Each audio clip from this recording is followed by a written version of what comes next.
ఏమిచ్చి మీ రుణం తీర్చుకోగలం తండ్రి. ప్రభా, మీ పిల్లలు కేవలం వినువారు మాత్రమే ఉండి తమను తాము మోసగించుకోకుండా వింటున్నటువంటి మాటల ప్రకారంగా ప్రవర్తించగలిగే భాగ్యాన్ని దయచేయండి. మీ సత్యవాక్యాన్ని సరిగా విభజించి ఉపదేశించడానికి గాను మీ సమయోచితమైన జ్ఞానాన్ని, మరి ముఖ్యంగా మా యందు మీరు నివసింపజేసిన మా అందరి ఆదరణకర్త అయిన పరిశుద్ధాత్మని సహాయాన్ని మెండుగా ప్రసాదించమని క్రీస్తు నామములో ఈ ప్రార్థన మనవులు అడిగి వేడుకొనిచున్నాం మా కన్న తండ్రి, ఆమేన్. ప్రియమైన దేవుని ప్రజలారా, విశ్వాసులుగా ఈరోజు ఇక్కడికి వచ్చి కూర్చొని లోకమంతా చీకటి వైపు ప్రయాణం చేస్తున్నటువంటి తరుణంలో దేవుని యొక్క స్వచ్ఛమైన వాక్యాన్ని వినాలి, మా హృదయాల్లో ఆ వాక్యాన్ని నింపుకోవాలి. మీరుంటే ఉన్నారని నేను అనుకుంటున్నాను. ఉండని వారు వారి జీవితాన్ని పాడు చేసుకుంటున్నారు. ఒకవేళ మీలో అలా ఉన్నవారు ఎక్కువ శాతం ఉంటే మీరు ధన్యులు, ఉండకపోతే దౌర్భాగ్యులు. సో ఒక స్పష్టమైన విషయాన్ని ఈ రాత్రి మనం నేర్చుకుంటాం దైవ గ్రంథంలో నుండి. చాలా జాగ్రత్తగా మీరందరూ కూడా దృష్టి కేంద్రీకరించి మీ హృదయాన్ని ఇక్కడే ఉంచుకొని శ్రద్ధగా భయభక్తులతో దేవుని వాక్యాన్ని వినాల్సిందిగా మీ అందరినీ ప్రేమపూర్వకంగా కోరుతున్నాను. ప్రియులరా, ఈరోజు చాలామంది ప్రభువునందు విశ్వాసం ఉంచిన వారము అని చెప్పుకొని సీనియర్ సిటిజన్స్, అంటే చాలా రోజులుగా మేము క్రైస్తవ్యంలో ఉన్నాం, చాలా రోజులుగా మేము ప్రభువునందు విశ్వాసం ఉంచాం, చాలా రోజులుగా క్రైస్తవ్యంలో కొనసాగుతున్నాం అని చెప్పుకుంటున్న వారు కూడా లేకపోలేదు. 30 ఏళ్ల నుంచి 40 ఏళ్ల నుంచి నేను సీనియర్ విశ్వాసిని అని చెప్పుకుంటున్న వాళ్ళు కూడా మనకి క్రైస్తవ సమాజంలో ఎక్కువగా కనబడుతూనే ఉంటారు. కానీ విశ్వాసం విషయంలో చాలా సన్నగిల్లిపోయినటువంటి జీవితాలు కలిగి ఉంటూ ఉంటారు. విశ్వాసం అనేది కంటికి కనబడేది కాదు, అర్థమవుతుందా? విశ్వాసం అనేది హృదయ సంబంధమైనది తప్ప బాహ్య సంబంధమైనది కాదు. ఇక్కడ ఉన్న వాళ్ళలో విశ్వాసులు ఎంతమంది అంటే అందరూ చేతులు ఎత్తారు, అవునా కాదా? అంతేనా? విశ్వాసులు ఎంతమంది? నేను నిజంగానే అడుగుతున్నా, విశ్వాసులు ఎంతమంది ఉన్నారు ఇక్కడ? ఎవరు విశ్వాసులు లేరా? అయితే వెళ్ళిపోండి, ఇంకెందుకు ఇక్కడ మీకు పనే ఉంది. ఆమెన్ అనుకుందాం, అంతే కదా? మరి ఇక్కడ విశ్వాసులు ఎవరు లేకపోతే పని ఉందండి మీతో. ఈ సభ అనవసరం కదా, అంతేనా? ఈ సభ అనవసరం. సో ఇక్కడ ఉన్నవాళ్ళు విశ్వాసులే కదా? విశ్వాసులేనా కాదా? డైలమాలో ఉన్నారా? విశ్వాసులైతే చేతులెత్తి చూపించండి. ఎంతమంది విశ్వాసులు ఉన్నారు ఇక్కడ? మీరు ఎవరు విశ్వాసులు కదా? సరే, సిగ్గుపడుతున్నట్టున్నారు. కానీ విశ్వాసం ఉన్నవాడెవడు సిగ్గుపడ్డు, ప్రభువునందు విశ్వసించిన వాడెవడు సిగ్గుపడ్డు. ఎందుకంటే సిగ్గుపడ్డానికి ఇదేమి తప్పు కార్యక్రమం కాదు, పాపం కాదు. దేవుని యందు విశ్వాసం ఉంచడం అంటే గొప్ప విషయం, అది చాలా గొప్ప విషయం. అసలు ఆ విశ్వాసం అంటే ఏంటి, దాని స్థాయి ఏంటి, ఎలా ఉండాలి, ఏ విధంగా ఉండాలి, ఇది నిజంగా ఆలోచన చేస్తే ప్రియులరా, ప్రపంచంలో చాలామంది విశ్వాసులు అని చెప్పుకుంటారు కానీ వాస్తవానికి విశ్వాసులు కారు. ఆ విషయం నేను చెప్పట్లా, సాక్షాత్తు బైబిలే చెప్తుంది. తీతుకు రాసిన పత్రిక, అపోస్తలుడైన పౌలు తీతుకు రాసిన పత్రిక 1వ అధ్యాయము 16వ వచనం ఒకసారి చూద్దాం. తీతుకు రాసిన పత్రిక అపోస్తలుడైన పౌలు 1వ అధ్యాయము 16వ వచనం జాగ్రత్తగా చూడాలి. దేవుని ఎరుగుదుమని వారు చెప్పుకొందురు కానీ అంటే విశ్వాసులమని వారు చెప్పుకొందురు. దేవుని ఎరుగుదుము అంటే అర్థం ఏంటి? విశ్వాసులం అనే కదా. సీనియర్ విశ్వాసులు, మాకు దేవుడు బాగా తెలుసు, ఎప్పటి నుంచో మేము చర్చికి వెళ్తున్నాం, దేవుని యొక్క సహవాసంలో ఉన్నాం అంటే దేవుని ఎరుగుదుమని వారు చెప్పుకొందురు. కానీ ఎంత దారుణంగా ఉందో చూసారా? ఎవరా మాట్లాడుతున్నది ఎవరు? సాక్షాత్తు పరిశుద్ధాత్ముడు పలికిస్తున్నాడు పౌలు గారి ద్వారా. పరిశుద్ధాత్మ ప్రేరణతో పౌలు గారు రాస్తున్నారు అంటే దేవుని మాట. వారు దేవుని ఎరుగుదుమని చెప్పుకుంటారట. అంటే మేము కూడా విశ్వాసులమే, సీనియర్ సిటిజన్స్. చర్చి ఎప్పుడైతే ఇక్కడ స్థాపించబడిందో అప్పటి నుంచి ఉన్నాను నేను ఇక్కడ, మూల స్తంభాన్ని నేను, పెద్ద తలకాయనాది అని చెప్పుకునే వాళ్ళు ఉంటారు. కానీ వారు దేవుని ఎరుగుదుమని చెప్పుకోవడంలో ఉన్న ఆసక్తి దేవుని యందు నిజంగా విశ్వాసం ఉంచడంలో వాళ్ళకి లేదు. వారు దేవుని ఎరుగుదమని చెప్పుకుందరు కానీ అసహ్యులు అన్నాడండి. అసహ్యము. అసహ్యము అంటే అది చాలా దారుణాది దారుణమైన పదప్రయోగం. అర్థమవుతుందా? మనం సమాజంలో చాలా పదార్థాలు ఉంటాయి, లేకపోతే చాలా వస్తువులు ఉంటాయి. వేటినైనా చూసినప్పుడు మనం అసహ్యించుకుంటున్నాము అని అంటే అది చాలా నీచమైనది అని అర్థం అన్నమాట. అది బురద ఉందనుకోండి, బురదను మనం ఏం చేస్తాం? అసహించుకుంటాం. ఆ వాసన మనం ఏం చేస్తాం? అసహించుకుంటాం. సో అసహ్యం పెంచుకుంటున్నాము అని అంటే అది చాలా పనికిరానిది, వ్యర్థమైనది, మనకు నచ్చనిది అని అర్థం. దేవుడు కూడా దేవుని ఎరుగుదమని వారు చెప్పుకుందరు కానీ వారు అసహ్యులు అన్నాడంటే వీళ్ళు ఏ కేటగిరీలో ఉన్నారో మీరు ఆలోచించాలి ఇప్పుడు. అసహ్యులు. నెక్స్ట్ అవిధేయులు, అంటే వాళ్ళకి విధేయత లేదు. దేవుని పట్ల కానీ, దేవుని వాక్యం పట్ల కానీ, దేవుని కార్యాల పట్ల కానీ, దేవుని పని పట్ల కానీ ఏమాత్రం విధేయత లేనటువంటి పనికి మాలిన జీవితాలు జీవిస్తున్నారు. అందుకే అవిధేయులు అన్నాడు. తర్వాత ప్రతి సత్కార్యము విషయమై భ్రష్టులు. భ్రష్టులు అంటే అర్థం ఏంటంటే యూజ్లెస్ ఫెలోస్ అని. భ్రష్టుడు అంటే ఇంగ్లీష్లో ఏమంటారు? యూజ్లెస్ ఫెలో, అంటే ఎందుకు పనికిరానుడు. అసలు సమాజంలో ఎందుకు పనికిరాని ఏమైనా ఉన్నాయంటే చిత్తు కాగితాలు కూడా కొనుక్కునే వాళ్ళు వస్తున్నారు. చిత్తు కాగితాలు మనం ఏమనుకుంటాం చెప్పండి? ఎందుకు పనికిరావు అనుకుంటాం. అట్ట మొక్కలు ఉంటాయి కదా, అట్టలో పక్కన పడేస్తాం. కానీ వాడు ఉల్లిపాయలు ఇచ్చి మరీ కొనుక్కుని పోతాడు.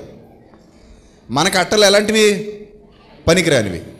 అంతెందుకు, శుభ్రంగా కూర్చొని చిక్కు తీసుకుని, అదే తలదూక్కుని చిక్కు తీసుకుని మూట కట్టి ఒక కవర్లో పడి పక్కన పడేస్తారు. అవి కూడా మనం పనికిరానివని అనుకునే వాళ్ళం కొన్నాళ్ళ వరకు. ఇదివరకైతే పూర్వం అయితే ఇటుకల గోడలు ఉండేవి కదా, గోడల లోపలికి దూర్చేవారు, అంతే కదా. ఇప్పుడంటే సిమెంట్ గోడలు వచ్చేసాయి అన్నీ, కానీ పూర్వం ఇటుకల గోడలు కదా. మన చిన్నతనంలో ముసలోళ్ళు అందరూ సందుల్లో కూర్చొని, అంటే బామలు ఒకరి చుట్టూ ఒకరు దూకొని, తల దూకొని ఆ చిక్కు తీసి, ఆ దువ్వెనలో ఉన్న చిక్కు అంతా తీసి ఆ గోడల్లోకి దూర్చేసేవారు. సో ఏ గోడ చూసినా అందులో ఏం కనబడేవి? మనకి తల వెంట్రుకలు కనబడేవి. అప్పుడు వాళ్ళు అనుకునేవారు, ఎందుకు పనికి వస్తుంది, వేస్ట్ ఇది, ఎందుకు పనికిరాదు అనుకునేవారు.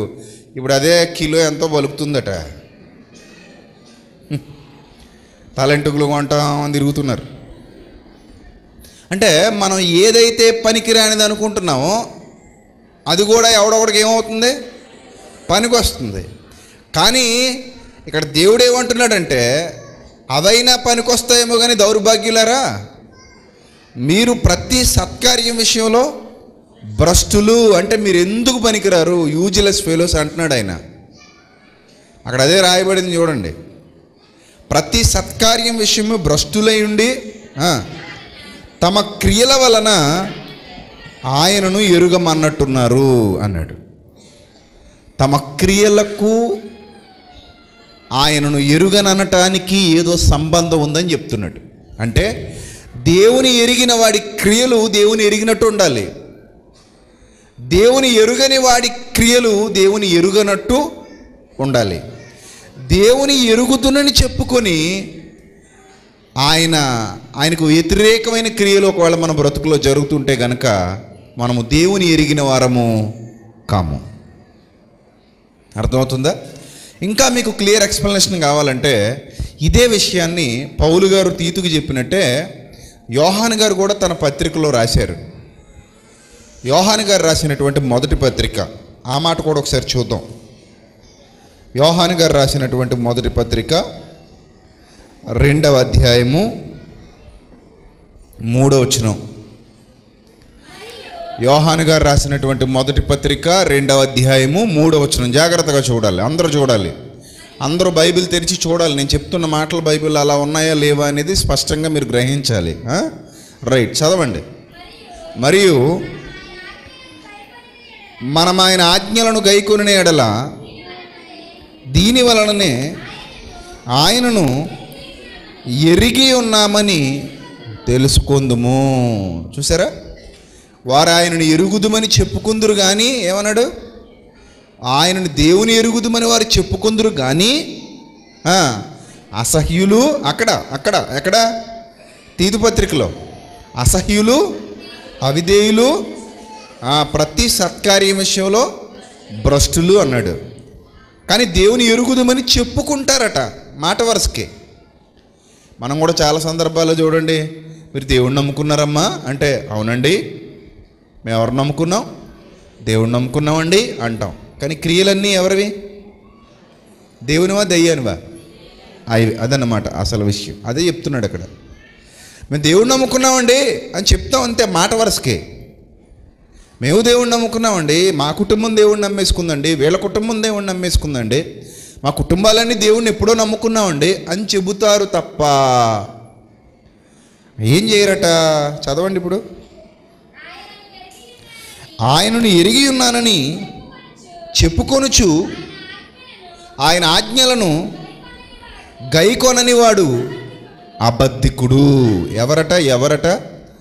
అబద్ధికుడు. ఆయన ఎరిగి ఉన్నానని చెప్తాడు కానీ దేని పట్టించుకోడు? ఆయన ఆజ్ఞలను పట్టించుకోడు. ఉన్నారా మీలో ఎవరైనా అలాంటి వాళ్ళు? ఉన్నారా? అసలు ఉంటారంటారా?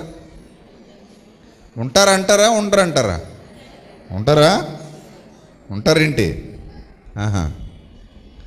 ఆయన ఏమంటున్నాడంటే, ఆయన ఎరుగుదమని చెప్పుకుంటూ ఎవరైతే ఆయన ఆజ్ఞల్ని పట్టించుకోకుండా బ్రతుకుతున్నారో వారు పచ్చి అబద్ధికులు. తర్వాత వానిలో సత్యమే లేదట. వానిలో ఏం లేదు? సత్యము లేదు. ఆయన వాక్యము ఎవడు గైకొనునో వానిలో దేవుని ప్రేమ నిజముగా పరిపూర్ణమాయెను. చూసారా? ఆయన వాక్యాన్ని గైకొనడం ద్వారానే మనం ఆయనను ఎరిగిన వారం అవుతున్నాం. ఆయన వాక్యాన్ని గైకొననప్పుడు మనం ఆయనను ఎరిగిన వారము కాము. చాలామంది జీవితాల్లో ఆయన ఆజ్ఞలకు ఏమాత్రం విలువ ఉండదు. ఆయన ఏం చెప్పాడో కనీసం ఎవ్వరు ఆలోచించరు. కనీసం ఆయన ఏం మాట్లాడాడో అని గ్రంథాన్ని ఎవరు కూడా ధ్యానించరు, చదవరు, పరిశీలించరు. వాక్యం మీద చాలామందికి ఆసక్తి ఉండదు. వాక్యంలో ఉన్నదాని ప్రకారంగా జీవించాలన్న ఇంగిత జ్ఞానం కూడా చాలామందికి ఉండదు. కానీ ప్రార్థనలు చేస్తారు, ఉపవాసాలు ఉంటారు, చర్చికి వస్తుంటారు, కానుకలు ఇస్తుంటారు. గడప అవతల ఒకలా ఉంటారు, గడప లోపల మరోలా ఉంటారు. గడప అవతల ఒకలా ఉంటుంది జీవితం, గడప లోపలికి వచ్చేసరికి ముసుగులు వేసుకుని అందరూ ఒక రేంజ్లో కనబడుతుంటారు. సో ఇవన్నీ చూసినప్పుడు దేవుడు ఏమనుకుంటాడంటే, వీరు నా వారు కారు. ఎందుకంటే నా మాట విననప్పుడు వారు నా వారు కారు. మీకు బెస్ట్ ఎగ్జాంపుల్ చెప్తాను. దేవుడు ఇశ్రాయేలీల మీద ఒక రాజును నియమించాలి అనుకున్నాడు. వాళ్ళు అడిగినప్పుడు వాళ్ళే వచ్చి అడుగుతారు, మాకు రాజు కావాలి, నీ పాలన గ్రంథం ఉండలేకపోతున్నాం మేము, లోక మర్యాద చొప్పున, సర్వలోక మర్యాద చొప్పున మాకు ఒక రాజుని ఏర్పాటు చేసుకోవడానికి అవకాశం ఇవ్వమని దేవుడిని అడుగుతారు. సమూయేలు గారిని ఏర్పరచుకున్న దేవుడు, ఆయన ద్వారా, ఆ ప్రవక్త ద్వారా దేవుడు సౌలును అభిషేకించమని చెప్తాడు. సౌలును సమూయేలు గారు అభిషేకిస్తారు. సౌలు రాజు అవుతాడు. రాజు అయిన తర్వాత ఏం జరిగిందో ఒకసారి మీరు దైవ గ్రంథంలో చూడగలిగితే ప్రియులరా, సమూయేలు గ్రంథం చూడండి. సమూయేలు గ్రంథం మొదటి గ్రంథం 15వ అధ్యాయము మొదటి నుంచి చూద్దాం. ఒకానొక దినమున సమూయేలు సౌలును పిలిచి, యెహోవా ఇశ్రాయేలీయులకు తన జనుల మీద నిన్ను రాజుగా అభిషేకించుటకై నన్ను పంపెను. యెహోవా మాట వినుము. సైన్యములకు అధిపతిగా యెహోవా సెలవిచ్చినదేమనగా, అమాలేకీయులు ఇశ్రాయేలీయులకు చేసినది నాకు జ్ఞాపకమే. వారు ఐగుప్తుల నుండి రాగానే అమాలేకీయులు వారికి విరోధులై మార్గమందు వారి మీదకి వచ్చిరు కదా, కాబట్టి నీవు పోయి కనికరింపక అమాలేకీయులను హతము చేయొచ్చు, వాళ్ళ యొక్క రాజ్యాన్ని నిర్మూలన చేయమని దేవుడు వారికి, సౌలుకి హెచ్చరిక చేస్తాడు. అక్కడ హెచ్చరిక చేసి ఏమంటాడంటే, ఈ వేటిని కూడా అన్నిటినీ హతం చేయాలి తప్ప వారికి కలిగిన దాంట్లో ఏది తీసుకొని రావడానికి వీలు లేదు అంటాడు. ఇది ఆజ్ఞ. ఏంటది? ఆజ్ఞ. ఇతను ఎవరు? సౌలు ఎవరు? దేవుని ఎరిగినవాడా, దేవుని ఎరగనివాడా? అది జాగ్రత్తగా ఆలోచించాలి. సౌలు దేవుని ఎరిగినవాడు, అంటే దేవుని ఎరుగుదునని చెప్పుకుంటున్నవాడు కదా. ఇప్పుడు దేవుని ఎరుగుదునని చెప్పుకుంటున్నటువంటి విశ్వాసి, దేవుని మీద ఆధారపడ్డానని చెప్పుకుంటున్నటువంటి విశ్వాసి, నాకు దేవుడు బాగా తెలుసు అని చెప్పుకుంటున్నటువంటి విశ్వాసి దేవుని మాటను గైకొనాలా తృణీకరించాలా? గైకొనాలి కదా. గైకుంటేనే కదా మనం ఆయన పిల్లలం. గైకొనకపోతే మనం ఆయన పిల్లలం కాదు కదా. అప్పుడు లోకానికి మనకి తేడా ఉంది. ఇంకా లోకస్తులు లాగే మనం ఉంటే లోకస్తులు దేవుని మాట వింటారా వినరా? మీరే చెప్పండి, వింటారా వినరా? వినరు. మనం కూడా ఇక్కడికి వచ్చి కూర్చుని మరి వినట్లేదు అనుకోండి, అప్పుడు దాని అర్థం ఏంటి?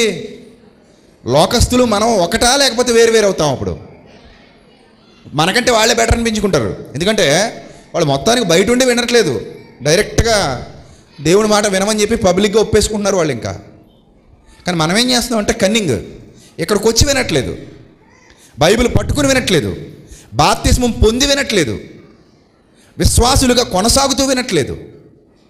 మరి వీళ్ళని ఏమనాలి దేవుడు? ఇలాంటి వాళ్ళు చేసే కార్యాలు దేవునికి ఏమాత్రం ఉపయోగం అవుతాయి? ఇలాంటి వాళ్ళని దేవుడు ఎలా పరిగణనలోకి తీసుకుంటాడు? ఇలాంటి వాళ్ళ విషయంలో దేవుడు ఎంత వేదన అనుభవిస్తాడు, ఎంత బాధ అనుభవిస్తాడు? ఇది నమ్మక ద్రోహం, నమ్మించి మోసం చేయడం. నమ్మించి మోసం చేయడం కంటే కూడా డైరెక్ట్గా మోసం చేసేవాడే బెస్ట్ కదా. డైరెక్ట్గా మోసం చేసేవాడు డైరెక్ట్గా మోసం చేస్తాడు, కానీ నమ్మించి మోసం చేసేవాడు నమ్మకాన్ని సంపాదించుకున్న తర్వాత దెబ్బ కొడతాడు. ఎవడు ఎక్కువ ద్రోహం చేసినట్టు? నమ్మక ద్రోహే ఎక్కువ ద్రోహం చేసినట్టు. అర్థమవుతుందా? నమ్మక ద్రోహి ఎక్కువ ద్రోహం చేసినట్టు. కానీ ఈరోజు చాలామంది పిల్లలు నమ్మక ద్రోహుల్లాగే మారిపోతున్నారు. ఎందుకు ఇలాంటి పరిస్థితి వస్తుంది? వాళ్ళు ఎందుకు ఈ విషయంలో జయించలేకపోతున్నారు? ఎందుకు మాయలోకి వెళ్ళిపోతున్నారు? విన్న వాక్యం ఎందుకు వాళ్ళ హృదయాల్లో ఫలించట్లేదు? వాళ్ళు ఎందుకు దేవుని ఆజ్ఞను గైకొనట్లేదు? వాళ్ళు ఎందుకు దేవుని మాటకు విలువ ఇవ్వట్లేదు అని ఆలోచిస్తే ప్రియులరా, మనిషికి రాబోయే భవిష్యత్తు మీద సరైన అవగాహన లేదండి. ఇక్కడ సౌలు కూడా దేవుని చేత ఏర్పరచబడినవాడు, దేవుడు అభిషేకించినవాడు, అభిషేకింపబడినవాడు దేవుని వలన. దేవుడు రాజుగా నియమించాడు, ఇశ్రాయేలు మీద గొప్ప బాధ్యత అప్పగించాడు. నేను దేవుని ఎరుగుదనని చెప్పుకునే కేటగిరీలో ఉన్నాడు. మరి అప్పుడు ఏం చెప్పాడంటే, నువ్వు అమాలేకీయుల మీద యుద్ధానికి వెళ్ళు, ఏది తెచ్చుకోవద్దు, దేనికి ఆశపడొద్దు, అదేమి నీకు వద్దు, నీకేమైనా ఇవ్వాలంటే నేను ఇస్తా, నీకేది లోట్లేదుగా, నీకేం కొదువు చేయలేదుగా, నీకు అన్నీ సమృద్ధిగా ఉన్నాయిగా, నీకు అన్నీ సమృద్ధిగా నేను ఇస్తున్నాను కాబట్టి, నేనే నిన్ను రాజుగా నియమించాను కాబట్టి, ఈ భూమి మీద నువ్వు బ్రతికినంత కాలం నేను నీకు తోడుగా ఉంటాను, నిన్ను విడువను, ఎడబాయను. కనుక నువ్వేం చేయాలి? నా మాట వినాలి, నా మాట విని దానికి లోబడాలి. అలా లోబడితేనే నాకు ఇష్టం, నిన్ను నా కుమారుడిగా కుమార్తెగా స్వీకరించడానికి నేను సిద్ధంగా ఉంటాను. మీరు నా పిల్లలు అని చెప్పడానికి దేవుడు ఎప్పుడు వెనకాడ్డు. వీరు నా పిల్లలు, వీరు నా జనాంగము, నా సొత్తైన ప్రజలు అని చెప్పడానికి దేవుడు ఎప్పుడు వెనకాడ్డు. ఇక్కడ ఎప్పుడైతే ఈ ఆజ్ఞ వచ్చిందో, అది ఆజ్ఞ మర్చిపోద్దు. ఎప్పుడైతే ఈ ఆజ్ఞ వచ్చిందో విన్నాడు. ఎవరు? సౌలు విన్నాడు, ఆజ్ఞ అయితే విన్నాడు, కానీ దాన్ని ఏం చేయలేదట, పాటించలేదు. 9వ వచనం, సౌలును జనులను కూడి అగగును గొర్రెలలోను ఎడ్లలోను కొవ్విన గొర్రె పిల్లలు మొదలైన వాటిలోను మంచి వాటిని నిర్మూలము చేయక కడగా నుంచి పనికిరాని నీచ పశువులన్నిటినీ నిర్మూలము చేసిరి. చూసారా? దేవుడు అక్కడ నుంచి ఏది తెచ్చుకోవద్దు నాయనా, మీకేమైనా కావాలంటే నేనున్నాను కదా, నేను ఇస్తాను, ఆ శపితమైన దానికోసం మీరు ఆశపడొద్దు, వాటిని నిర్మూలన చేయండి అని చెబితేనట వీళ్ళు ఏం చేశారు? అక్కడ ఉన్నవన్నీ తెచ్చుకున్నారట. మీకు ఒక విషయం చెప్పమంటారా? పూర్వకాలపు పశువుల్ని కూడా దేవుడు ఎందుకు నిర్మూలన చేయమన్నాడు అమాలేకీయుల దగ్గర? అసలు పశువుల్ని నిర్మూలన చేయాల్సిన అవసరం ఏముంది అని మీకు డౌట్లు వచ్చేయచ్చు. దేవుడు ఏది చెప్పినా దాని వెనక చాలా పెద్ద రీజన్స్ ఉంటాయి. అసలు పశువుల్ని కూడా ఎందుకు తెచ్చుకోవద్దు అన్నాడు తెలుసా? వాళ్ళు జంతువులతో కూడా నీచ కార్యాలు చేసేవారు. జంతు సంభోగులు అంటే జంతువులతో కూడా సంభోగం చేసేవారు. మనుషులు సరిపోక క్రూరులకి ఆ పూర్వకాలంలో జంతువులను కూడా వాళ్ళు కామ సంబంధమైన కార్యకలాపాలకు వాడుకునేవారు. దానికి మీకు బైబిల్లో బెస్ట్ ఎగ్జాంపుల్ చూపిస్తాను చూడండి. లేవియకాండంలో ఈ సందర్భాన్ని దేవుడు చెబుతున్నాడు ఆల్రెడీ ఇశ్రాయేలీలకి. మీ చుట్టూ ఉన్నటువంటి ప్రజలు ఎంత నీచంగా బ్రతికేవారు అనే విషయాన్ని చెప్తాడు. లేవీకాండం 18వ అధ్యాయం, లేవీకాండం 18వ అధ్యాయం 24వ వచనం. వీటిలో దేని వలన అపవిత్ర కలుగు చేసుకునకూడదు, నేను మీ ఎదుటి నుండి వెళ్ళగొట్టుచున్న జనములు వాటన్నిటి వలన అపవిత్రులైరి. వేటన్నిటి వలన, పైన ఏవైతే చెప్పాడో వాటన్నిటి వలన. చూడండి 22వ వచనంలో ఏం రాయబడిందో, స్త్రీ సైన్యం వలె పురుష సైన్యము కూడదు, అది హేయము. ఏ జంతువునందు నీ స్ఖలనము చేసి దాని వలన అపవిత్రత కలుగు చేసుకునకూడదు. జంతువు స్త్రీని పొందినట్లు ఆమె దాని ఎదుట నిలవరాదు, అది విపరీతము. వీటిలో దేని వలన అపవిత్రత కలుగు చేసుకొనకూడదు, నేను మీ ఎదుట నుండి వెళ్ళగొట్టుచున్న జనములు వాటన్నిటి వలన అపవిత్రులైరి. అంటే పశువుల్ని కూడా పాడు చేశారు. ఆ మధ్యలో ఒక పేపర్లో వార్త వచ్చింది, అక్కడో గుజరాత్లో ఒకడు ఒక గేదెని రేప్ చేశారట. మన ఇండియాలోనే ఇలాంటి దారుణమైన వార్తలు వింటున్నాం. మొన్న మరో వార్త కూడా చూసాం, ఒక కుక్కను పాడు చేశాడు ఒకడు, కుక్కని. అంటే వీళ్ళని ఏమనాలి, వీళ్ళకి మనుషులు సరిపోవట్లేదు, మనుషుల్ని అలాగే చేస్తున్నారు, ఇంకా చివరికి జంతువులతో కూడా ఇలాంటి నీచమైన కార్యాలు చేస్తున్నారు. అంటే మనిషి యొక్క పైశాచికత్వం, మనిషి యొక్క నీచమైన దుర్గుణం ఏ స్థాయికి వెళ్ళిపోతుందో చూడండి. ప్రకృతి విరుద్ధమైన నీచాతి నీచమైన కార్యాలు చేస్తూ దేవుని ఉగ్రతను మానవుడు కొని తెచ్చుకుంటున్నాడు. అర్థమవుతుందా? దేవుని ఉగ్రతను కావాలని కొని తెచ్చుకుంటున్నాడు. అలాంటి వారే ఆనాడున్నటువంటి అనేక మంది జాతుల ప్రజలు. అందులో ఒక జాతి ప్రజలే అమాలేకీయులు. అందుకే పశువుల్ని కూడా తెచ్చుకోవద్దు, అవి కూడా అపవిత్రపరచబడినవే. వాళ్ళ పశువులు కూడా అపవిత్రంగానే ఉన్నాయి, వాటిని మీరు టచ్ కూడా చేయొద్దు, ఎందుకంటే అవి కూడా రోగగ్రస్తమైనవే. మీకు బలంగా కనబడుతున్నాయి కదా, మంచివి అనుకోకండి. అవి నా హేయమైనవి. వాళ్ళు వాటితో హేయమైన క్రియలు చేశారు, హేయమైన కార్యాలు జరిగించారు. అలాంటి నీచమైన కార్యాలు జరిగించిన వాళ్ళు కాబట్టి వాళ్ళు నేనేం చేస్తున్నాను, ఆకాశము క్రింద ఉండకుండా వాళ్ళ పాపం పండింది కాబట్టి తుడిచేస్తున్నాను. ఇప్పుడు మీరు నేను చెప్పినట్టుగా చేయాలి, మీరు నా ప్రతినిధులు కనుక నేను చెప్పినట్టు చేయాలి. మీరు వెళ్ళండి, వాళ్ళతో యుద్ధం చేయండి, ఏది తెచ్చుకోవద్దు, అన్నీ నిర్మూలన చేసి రండి అని చెబితే వీళ్ళు ఏం చేశారట, ఏవైతే కొవ్విని ఉన్నాయో, ఏవైతే వీళ్ళకి బలంగా కనబడ్డాయో, ఏవైతే వీళ్ళకి అందంగా కనబడ్డాయో, మంచిగా కనబడ్డాయో వాటన్నిటిని ఏరుకొని పక్కన పెట్టి నీచంగా బక్క చిక్కిపోయి ఉన్న నీచ పశువులన్నింటినీ ఏం చేశారట, నిర్మూలన చేసి వీటన్నిటిని తెచ్చుకున్నారట. ఏమండి, అసలు సౌలు అనేవాడు అడ్రస్ లేకుండా ఉన్నప్పుడు అతన్ని రాజుగా నియమించింది ఎవరండి? దేవుడండి. మనం కూడా అడ్రస్ లేని బ్రతుకులు బ్రతుకుతున్నప్పుడు మనల్ని స్థితిలో నిలబెట్టింది ఎవరండి? దేవుడండి. అసలు నీకు రక్షణ, పాపక్షమాపణ, విమోచన, క్రీస్తు సంఘంలో, దేవుని సంఘంలో నీకు ఒక అవకాశం, నీకు సభ్యత్వం, దేవుని సంఘంలో నీకు సభ్యత్వం, నీకు బాప్తిస్మం. ఈ పరిస్థితి అంతా ఎలా వచ్చింది నీకు? నీ గొప్పతనం వల్ల వచ్చిందా? నువ్వు డబ్బులు ఖర్చు పెట్టడం వల్ల వచ్చిందా? నీకు ఆస్తి ఉందని వచ్చిందా? ఏదో నువ్వు పదవి కలిగి ఉన్నావని వచ్చిందా? నీకు ఏదైనా హోదా ఉందని వచ్చిందా? ఏముందని వచ్చింది నీకు? అవేవి చెల్లవు కదా దేవుని సంఘంలో. చెల్లుతాయా? చెల్లవు. అవేం చెల్లవు దేవుని ముందు. ఒకరోజు మా చర్చికి ఒక ప్రభుత్వ ఉద్యోగి, ఒక మంచి స్థితిలో ఉన్న ఉద్యోగి వచ్చాడు. ఆయన వస్తూనే చర్చిలో ఉన్న మా పిల్లలకి చెప్పాడట, నేను పలానా ప్రాంతం నుంచి వచ్చాను, నేను ఈ హోదాలో ఉన్నాను, నేను మంచి పలుకుబడి ఉన్నోడిని, నేను మంచి పదవిలో ఉన్నోడిని, వెళ్ళి అన్నయ్య గారికి చెప్పండి, ఆయనకి చెప్పండి అన్నాడట. సో ఈలోగా ఎవరో వచ్చి, అన్న పలానా ఆయనట పలానా ప్రాంతం నుంచి, నేను పేర్లు చెప్పాలండి, పలానా ప్రాంతం నుంచి వచ్చాడు, మంచి హోదాలో ఉన్న వ్యక్తి, ఆయన వచ్చాడు, అక్కడ కూర్చున్నాడు, మీకు మాట చెప్పమన్నాడు. నాకు ఎందుకు చెప్పాలి అసలు? అంటే నేను ఆయన్ని పిలిచి నా పక్కన వేదిక మీద కూర్చోబెట్టుకుని, రాజరాజ మార్తాండ మహా గొప్ప ఉన్నతులైన వీరు దేవుని సంఘమునకు వచ్చినారు అనాలా? అందుకే అనుకుంటా చెప్పాడు. నేను అసలు పట్టించుకోలే, నేను వాక్యం చెబుతున్నా. ఇక్కడ ఉన్న వాళ్ళందరూ దేవుని ఎదుట ఎంత గొప్పవాడైనా దేవుని ఎదుట ఎవరు? చిన్నవాడే. నువ్వు ప్రధానమంత్రివైనా దేవుని ఎదుట చిన్నవాడివే, చిన్నదానివే.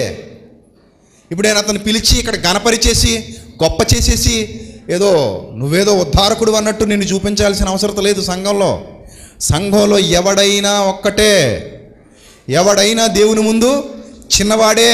నీ పదవులు కానీ, నీ చదువులు కానీ, నీ ఆస్తులు కానీ, నీ అంతస్తులు కానీ చెప్పులు వదిలిన చోట వచ్చి వదిలేసి రావాలి. చెప్పులు ఎక్కడ వదిలేసావు? బయట. నీ గొప్పతనం కూడా అక్కడే వదిలేసి దేవుని సన్నిధిలోకి రావాలి. ఇక్కడికి వచ్చి మోకరించాలి. అది దేవుడు అంటే. అది ఇక్కడికి తేకూడదు. ఒకళ్ళు ఇక్కడ తెచ్చావనుకో, దేవుని దృష్టికి నువ్వు ఎలా కనబడతావు తెలుసా? ఆ చెప్పులు నెత్తి మీద పెట్టుకుని వచ్చిన వాళ్ళకి కనబడతావు. ఒకవేళ మీ చెప్పులు నెత్తి కట్టుకుని వచ్చారనుకోండి, ఇక్కడికి చూసేవాళ్ళు ఎలా చూస్తారు మిమ్మల్ని? చాలా అసహ్యంగా చూస్తారు. చెప్పులేంటి తల కట్టుకుని వచ్చింది జడగంటలా అనుకుంటారు. సో చెప్పులు ఎక్కడ వదిలేస్తావో, నీ పదవి, నీ హోదా, నీ అధికారం, నీ డబ్బు, నీ ఘనత, నీ గర్వం అన్నీ అక్కడ వదిలేసే రావాలి. సో అంతా అయిపోయిన తర్వాత ఆయన నా దగ్గరకు వచ్చి, నన్ను ఏ చర్చిలో ఇలా చేయరండి, నేను ఏ చర్చికి చాలా చర్చిలకు వెళ్ళానండి, చాలా చర్చిలకు వెళ్ళానని చాలా గౌరవిస్తారండి, మీరు అసలు నేను ముందు కబురు పెట్టినా కూడా నన్ను పట్టించుకోలేదు సార్ మీరు అన్నాడు. అప్పుడు నేను అన్నాను, వాక్యం ప్రకటించేటప్పుడు ఎవరిని పట్టించుకోండి, మీరు నా దృష్టిలో ఒక సామాన్యమైన విశ్వాసి. మీరు ఎంత గొప్పోళ్ళైనా అయితే కావచ్చు బయట, అది బయట మాట్లాడుకుందాం, అది బయట మాట్లాడుకుందాం. మీకు ఏమైనా గౌరవం కావాలా, అది బయట ఇస్తాం. ఇక్కడ మీకు అంత సినిమా లేదు, మీకు అలాంటివి ఉండవు. సో మీరు దయచేయచ్చు, ఇంకెప్పుడు అలాంటివి ఆశించి ఇక్కడికి రావాల్సిన అవసరం లేదు, మీరు దయచేయచ్చు అని చెప్పాను. సో ఎందుకంటే దేవుని సన్నిధి అనగానే ఆయనకు లోబడేవారు ఉండాలి, ఆయనకు విధేయత చూపించే వాళ్ళు ఉండాలి, ఆయన కొరకు బ్రతికే వాళ్ళు ఉండాలి. ఎందుకంటే ఇక్కడ ఎవడు గొప్పోడు కాదు. ప్రతి ఒక్కడు పాపము చేసి దేవుడు అనుగ్రహించు మహిమను పొందలేకపోయారు. అందులో రాజులైతే ఏంటి, పేదలైతే ఏంటి, చదువుకున్నోళ్ళు అయితే ఏంటి, చదువు లేనోళ్ళైతే ఏంటి, కూలోడైతే ఏంటి, కూలి ఇచ్చేవాడైతే ఏంటి, ఎవడైతే ఏంటి, దేవుని ఎదుట అందరూ పాపం చేసిన వారే. నువ్వైనా నేనైనా మనమందరము పాపమునకు లోనైన వారిమే. ఏ భేదం లేదు, అందరూ దేవుడు అనుగ్రహించు మహిమను పొందలేకపోయిన వారే. ఇప్పుడు అలాంటి వాళ్ళకి దేవుడు ఉచితమైన కృపను అనుగ్రహించి, ఉచితంగా కృపనిచ్చి, రండి మీ ప్రయాస అనగా మీ పాప భారం, మీరు ప్రయాసపడి మోస్తున్నటువంటి మీ పాప భారం ఉచితంగా తొలగిస్తానని తన కుమారుడైన క్రీస్తుని లోకానికి పంపించి ఆయన ద్వారా మనకు ఉచితంగా రక్షణ ఇచ్చాడు. డబ్బులు కొనుక్కున్నారా ఎవరైనా రక్షణ? చెప్పండి. నేను డబ్బులు పెట్టి రక్షణ కొనుక్కున్నానన్న వాళ్ళు చేతులు ఎత్తండి. నేను డబ్బులు పెట్టి బాప్తీసం తీసుకున్నానన్న వాళ్ళు చేతులు ఎత్తాలి. ఎవరు లేరుగా? ఉండరు. ఉంటే చెల్లదు. అలా అమ్మినోడు దొంగే, కొనుక్కున్న నువ్వు దొంగవే, అంతే కదా. ఉచితముగా అనుగ్రహింపబడింది, ఉచితముగా పొందితిరి, ఉచితముగా ఇయుడి అన్నాడు. సో బ్యాప్టిజం అనేది కొనుక్కుంటే వచ్చేది కాదు, అమ్మటానికి అది అవకాశం లేదు. దేవుడు ప్రతి ఒక్కరికి రక్షణను ఎలా ఇచ్చాడు? ఉచితముగా ఇచ్చాడు. ఉచితం. ఎవరైనా ఎప్పుడైనా వాక్యం విని మారు మనసు పొందొచ్చు, ప్రభు పాదాల చెంతకు రావచ్చు, ప్రభు ఇచ్చే ఆ రక్షణ భాగ్యాన్ని పొందుకోవచ్చు. దానికి రేట్ లేదు. ఎందుకంటే పేతురు గారు మాట్లాడుతూ అమూల్యమైన విశ్వాసము అంటాడు. ఏంటట? అమూల్యమైనది అంటే వెల కట్టలేనిది. అలాగే అమూల్యమైన రక్తము అంటాడు. ఆ రక్తం ఏంటట? అమూల్యమైనది. అది కూడా మనం వెల కట్టలేం. వెల కట్టలేమంటే అర్థం ఏంటి? ఈ భూమి మీద ఉన్న ధనాన్నంతా తెచ్చి పోగేసినా మనం క్రీస్తు యొక్క రక్తాన్ని మనం కొనలేం. కొనలేనిది, అది విలువైనది, రేటు కట్టడం వీలు కానిది. అలాంటిది క్రీస్తు రక్తం. మరి అలాంటి గొప్పదైన అవకాశాన్ని దేవుడిస్తే మనం ఆయన సన్నిధికి వచ్చిన తర్వాత ఆయనకు లోబడాలా, లోబడకుండా ఉండాలా? మీ అందరికీ డ్వాక్రా రుణాలు కొట్టేశాడు అనుకోండి సీఎం గారు, అనుకోండి, కాసేపు వచ్చాడు అనుకోండి మీ దగ్గరికి, వచ్చి ఏదో చిన్న ఆజ్ఞ మీకు ఇచ్చాడు అనుకోండి, చేస్తారా చేయరా? అబ్బో, ఇచ్చిన దానికంటే ఎక్కువ చేస్తారు. ఇచ్చిన దానికంటే ఎక్కువ చేస్తారు. ఎందుకంటే మా డ్వాక్రా రుణాలన్నీ తీసాడండి ఈయన. మేము అడగకుండానే మా డ్వాక్రా రుణాలన్నీ ఏం చేశాడు? రద్దు చేశాడు. కాబట్టి ఈయన ఆజ్ఞ ఇస్తే మరి మనం పాటించకుండా ఉంటే బాగుంటుందండి, మంచిదేనండి, అది మంచిది కాదు కదండి, అది పద్ధతి కాదు కదండి. ఆయనే మొదట మనకు మేలు చేశాడండి, మరి ఆయన మేలు చేసినవని మాట మనం వినకుండా ఉండొచ్చా అని నీతులు మాట్లాడతావు కదా. మరి నువ్వు అడిగితే నీ పాపాన్ని రద్దు చేశాడా? డ్వాక్రా రుణం గొప్పదా, పాపం గొప్పదా? నువ్వు చచ్చాక నీ డ్వాక్రా రుణం ఏమన్నా అడుగుతాడా? అడుగుతాడా? అడగడు. కానీ నువ్వు చచ్చాక నీ పాపానికి లెక్క అడుగుతాడు.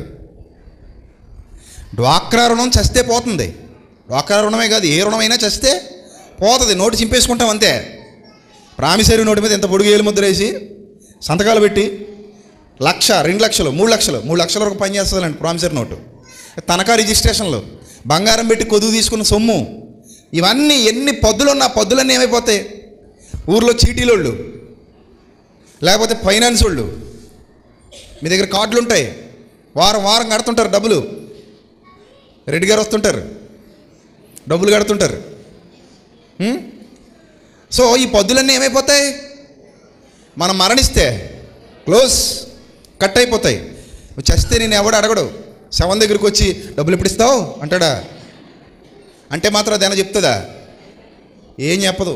సో మనం చచ్చామంటే మన అప్పులన్నీ ఏమైపోతున్నాయి? రద్దయిపోతున్నాయి. బ్యాంకు రుణాలు రద్దయిపోతాయి, మామూలు అప్పులన్నీ రద్దయిపోతాయి. పక్కింటి వాళ్ళ దగ్గర తీసుకున్న టీపుడు కూడా ఇవ్వక్కర్లే, మొత్తం రద్దయిపోయినట్టే. అర్థమైందా? కానీ చేసిన పాపానికి మాత్రం లెక్క చెప్పాలి. అది రద్దవదు. అది రద్దవ్వాలంటే నువ్వు బతుకుండగా క్రీస్తు ఒక్కడే మార్గం. ఈ ప్రపంచానికి ఆయన తప్ప వేరే దిక్కు లేదు. అదే చెప్తుంది బైబిల్. ఆకాశము క్రింద ఇవ్వబడిన మరి ఏ నామములోనూ మీకు రక్షణ కలుగదు, మీకు లభించదు, ఒక్క యేసుక్రీస్తు నామములో తప్ప. ఎందుకు ఇంత ఘంటాపదంగా చెబుతున్నాడు అని అంటే, ఆయన తప్ప పాపి కొరకు పరిశుద్ధంగా బ్రతికి, పవిత్రంగా బ్రతికి, నిర్దోషంగా బ్రతికి, పాపంతో పోరాడి బలియాగం చేసిన వారంటూ ఈ ప్రపంచంలో ఎవ్వరూ నేటి వరకు లేరు. ప్రతి ఒక్కరూ పాపమునకు లోనయ్యారు. అందులో దేవుళ్ళమని చెప్పుకున్న వాళ్ళు కూడా ఉన్నారు ప్రపంచవ్యాప్తంగా, అన్ని దేశాలలో. కానీ ఒక్క యేసుక్రీస్తు మాత్రమే పాపము లేని పరిశుద్ధుడిగా బ్రతికాడు. ఆ పరిశుద్ధతతోనే శిలువ మీదకు వెళ్ళాడు. ఆ పరిశుద్ధతతోనే 3వ దినాన్ని తిరిగి లేచాడు. ఆయనలో పాపమునకు ఎంత మాత్రం చోటు లేదు. కాబట్టే మనకు రక్షణ ప్రసాదించగలుగుతున్నాడు. ఉచితంగా నీకు ఎంత బాకీ కొట్టేశాడో తెలుసా? ఎన్ని కోట్లు ఇస్తే నరకం నుంచి తప్పించుకోగలవు? ఎన్ని కోట్లు ఇస్తే నిత్య జీవాన్ని స్వతంత్రించుకోగలవు?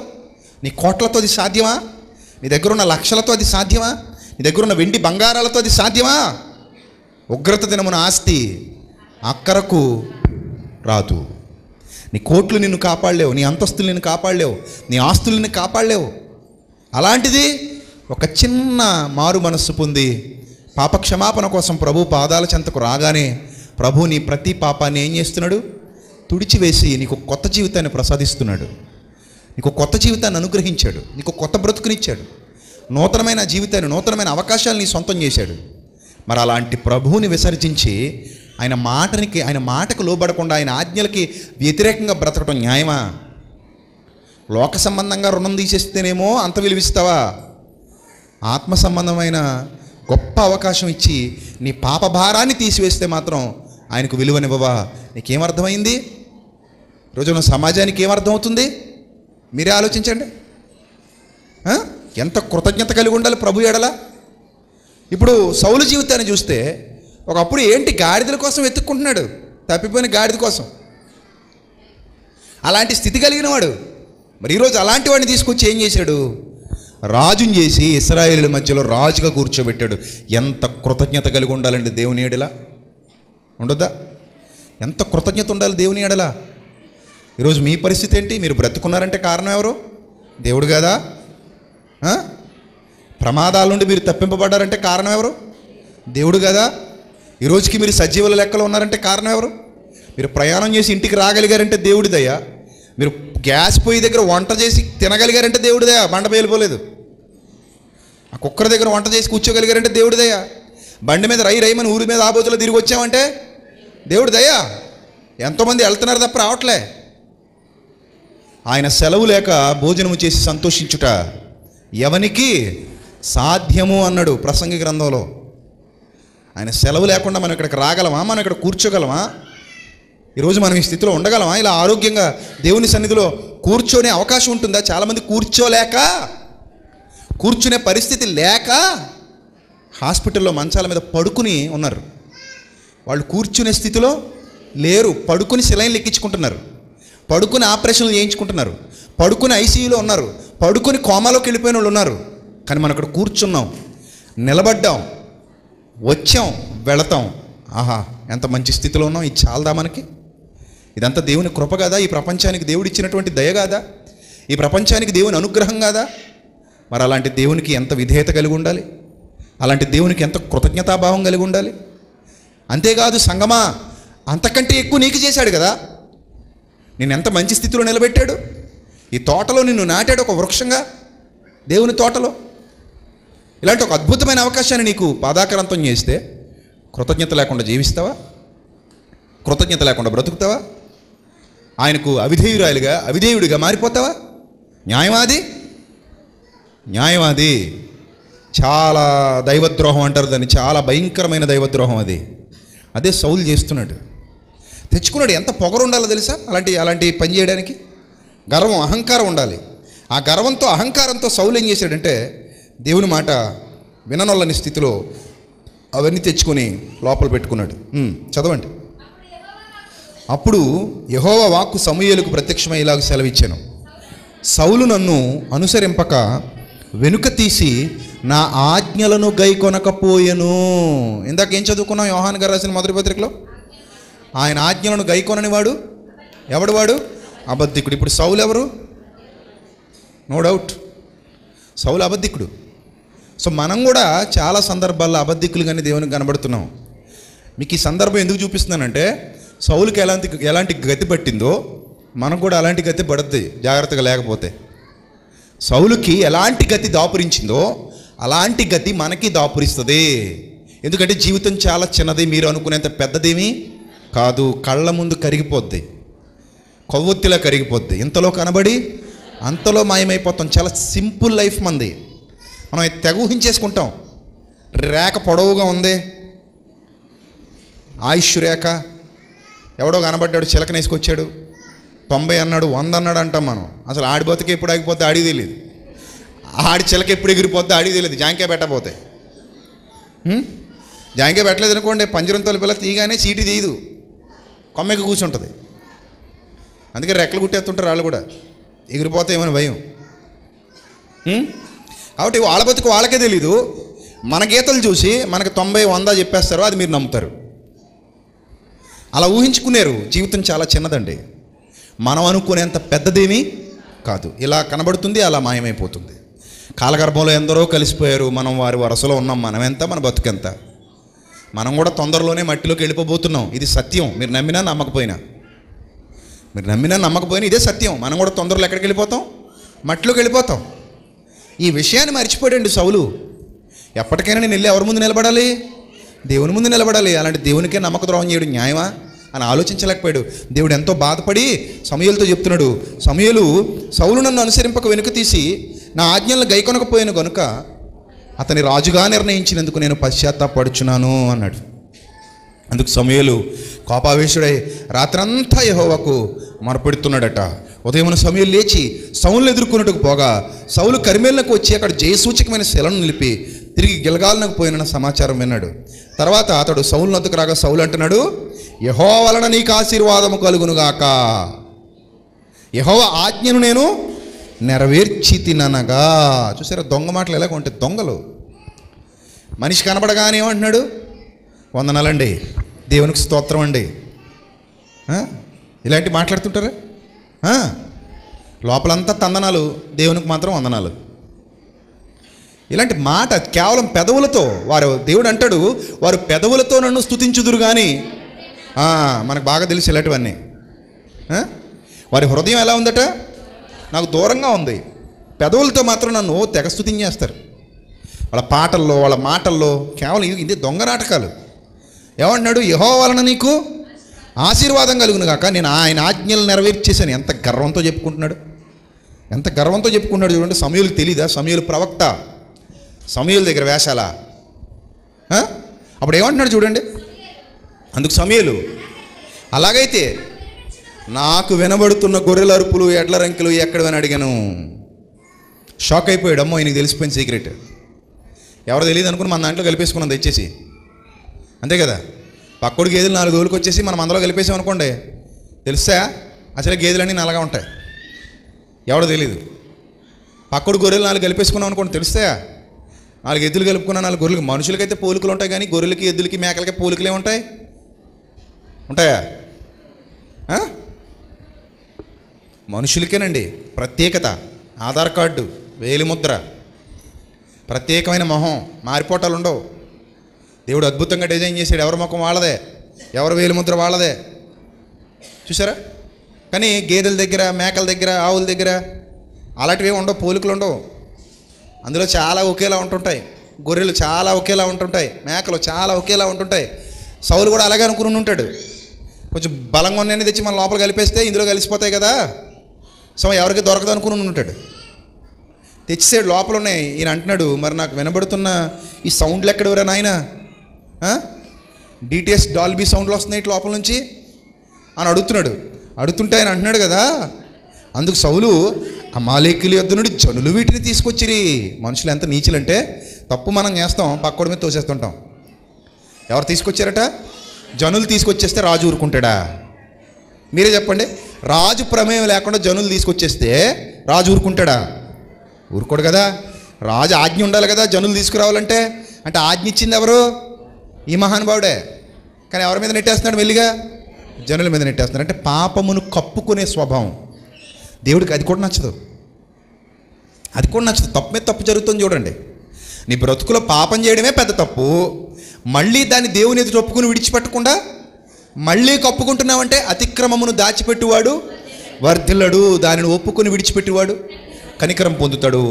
అంటే ఇప్పుడు సౌలు ఏం చేస్తున్నాడంటే, ఒప్పుకొని విడిచిపెట్టకుండా కవరింగ్ చేస్తున్నాడు, కవర్ చేసే ప్రయత్నం చేస్తున్నాడు. మీ బ్రతుకులో మీరు కూడా చాలాసార్లు వాక్యం విన్న తర్వాత కూడా కవర్ చేసే ప్రయత్నాలే చేస్తారు, మార్చుకోరు, ఇంకా కంటిన్యూ చేస్తుంటారు. కవర్ చేద్దామని చూస్తారు. కవర్ చేస్తున్నాడట. అప్పుడు ఏమన్నాడు చూడండి, నీ దేవుడైన యెహోవా బలులర్పించుటకు జనులు గొర్రెలలోను ఎడ్లలోను మంచి వాటిని ఉండనిచ్చిరి, మిగిలిన వాటిని అన్నిటినీ మేము నిర్మూలన చేసిమనిగా. మళ్ళీ ఏమంటున్నాడట, మా కోసం కాదు బాబా, ఇవన్నీ ఎవరి కోసం? దేవుడికే. ఆయనకి తక్కువైపోయాయి మరి గొర్రెలు, ఆయనకి తక్కువైపోయాయి మేకలు, ఇవన్నీ ఎవరికట? దేవునికి. అంటే నేరం నాది కాదు, దేవునిది అన్నట్టు. ఆయన కోసమే చేశాను ఇదంతా అన్నట్టు. ఎంత దుర్మార్గపు చర్యలు చూడండి, ఎంత మోసపూరితమైన దృక్పథం చూడండి ఇతంది. దేవుడు అడిగాడా నాకు కావాలని? నాకు గొర్రెలు కావాలి, మేకలు కావాలి, పట్టుకొచ్చి నాకు ఆఫరింగ్స్ ఏమని అడిగాడా? అడగలేదండి. ఇంకా గట్టిగా మాట్లాడితే వాళ్ళు ఇచ్చే బలులు ఏమైనా దేవుడు తింటాడండి? వీళ్ళే తింటారా? అంతేనా? దేవుడు తింటాడా, వీళ్ళు తింటారా? అప్పుడప్పుడు ఒకరోజు ఒక చోట ఒక కూడికి జరుగుతుంది. కూడికి జరుగుతుంటే ఒక యేసుక్రీస్తు ప్రభువారు ఫోటో పెట్టారు అక్కడ. అది యేసుప్రభు ఫోటో కాదులేండి, ఆయన ఎలా ఉంటాడో ఎవరికి తెలీదు, వీళ్ళు గీసుకున్న బొమ్మే అది, అంతే కదా. ఇప్పుడు నీ ఫోటో నా ఫోటో అనుకోండి, మనం ఎలా ఉంటామో తెలుసు కాబట్టి తీసుకుని పెట్టుకుంటాం. యేసుప్రభు ఎలా ఉంటాడో ఎవడో తెలుసు? ఆయన ఒరిజినల్ ఫోటో ఎక్కడుంది? ఏం లేదు, ఇవన్నీ క్రియేషనే కదా, ఇవన్నీ మనం క్రియేట్ చేసినవి. సో అలా క్రియేట్ చేసిన ఫోటో ముందు ఒక బేసిన్తో కారబొందు పెట్టేశారు. పెట్టేసి ఆ పెట్టిన ఆవిడ ఎలా అంటుంది ఫోటోకి, ఇలా నాకు అర్థం కాల, ఏం చేస్తుంది అబ్బాయి ఈవిడ అనుకున్నా. అంటే ఆవిడ ఉద్దేశం ఏంటంటే ఆ ఫోటోలో ఉన్న ప్రభువు ముందు ఈ కారబొందు తినేయాలన్నమాట. తింటాడండి? తింటే మీకు ఉంటుందా? దేవుడు తింటే మీకు ఉంటుందా? దేవుడు తింటాడట. సో తినేసిన తర్వాత ఇది పలహారం అట. మరి మిగిలిన కొట్టు మీద అంతా ఏంటో మరి. ఇది పలహారం అండి, తినండి పలహారం. ఏదో ప్రభు ఎంగిల్ చేసిన పలహారమా? ఫోటోకి ఇలా అనాలా? తినేదంతా ఇళ్ళే, కానీ పేరు ఎవరిది? దేవుడిది. పలహారం అండి, పలహారం. ఎవరు ఎంగిల్ చేసింది? దేవుడు ఎంగిల్ చేసి ఇచ్చాడు మనకి. తినండి తినండి, మంచిది ఇది. కొట్టు మీద ఉన్న కారబొందు ఈ కారబొందు ఒకటే, తేడా ఏమీ లేదు. ఆడి దగ్గర తెచ్చుకున్నాం, ఇది కూడా అది శనగపిండే, ఇది శనగపిండే. అర్థమైందా? ఏ డిఫరెన్స్ ఏమి ఉండదు నన్ను అడిగితే, రెండు ఒకటే. డిఫరెన్స్ ఎక్కడుందంటే నీ మైండ్లో ఉంది. దాన్ని ఒకలా చూస్తావు, దీన్ని ఒకలా చూస్తావు. ఇదేమో పలహారం అండి బాబు అని కళ్ళు కత్తుకుని తింటావు, అదేమో మామూలు పావు కేజీ కారబొందు అండి ఏం కాదులేండి తినేస్తాం. అదే కొనుక్కుని ఒకడు మందులో నంచుకుంటాడు. నువ్వేమో దేవుడికి పెట్టేసాడండి, దేవుడు తినేస్తున్నాడు, ఆరగించండి ఆరగించండి అన్నట్టు నువ్వు చేస్తుంటావు. సో ఇక్కడ సౌలు కూడా ఎంత కన్నింగ్ ఫెలో అంటే, ఇవి నాకు కాదు మరి ఎవరికి? దేవునికి. బలి ఎవరికట? దేవునికి ఇవ్వడానికి తెచ్చాం అంటే ఆయన పేరు మీద వేసి వీళ్ళు తినేస్తారనమాట. ఆయన పేరు మీద పక్కన పెట్టి వీళ్ళు వాడుకుంటారనమాట. Cunning fellows. జస్ట్ వీళ్ళ సుఖభోగాల కోసం ఎవరిని అడ్డు పెట్టుకుంటారు? దేవుణ్ణి అడ్డు పెట్టుకుంటారు. వీళ్ళ నీచ కార్యాల కోసం ఎవరిని అడ్డు పెట్టుకుంటారు? దేవుణ్ణి అడ్డు పెట్టుకుంటారు. ఈ చాలామంది దొంగలు ఎలా ఉంటారో తెలుసా? వాళ్ళ అబద్ధాన్ని నిజం చేసుకోవడానికి బైబిల్ మీద ఒట్టక్క అంటారు. దేని మీద ఒట్టక్క? బైబిల్ మీద ఒట్టక్క. ఎంత నీచమైన స్వభావం చూశారండి. అంటే ఇప్పుడు ఈ అబద్ధాన్ని నమ్మించాలంటే ఏం కావాలి? బైబిల్ కావాలి. అదేమో ఎలాగ మనల్ని అడగదు.